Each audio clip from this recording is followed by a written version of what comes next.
There was a Breakvan in the yard that had taken a dislike to Douglas. Things always went wrong when he had to take it out. His trains were late and he was blamed. Douglas began to worry. Donald, his twin, was angry. "You're a muckle nuisance," said Donald. "It's to leave you behind I'd be wanting." "You can't," said the van. "I'm essential." "Oh, are you?" Donald burst out. "You're nothing but a screeching and a noise when all's said and done.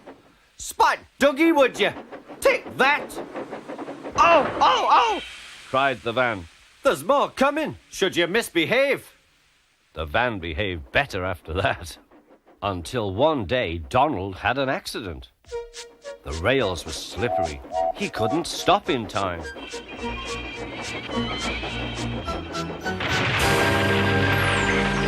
The Fat Controller was most annoyed.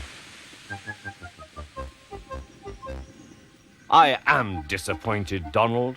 I did not expect such, clumsiness from you.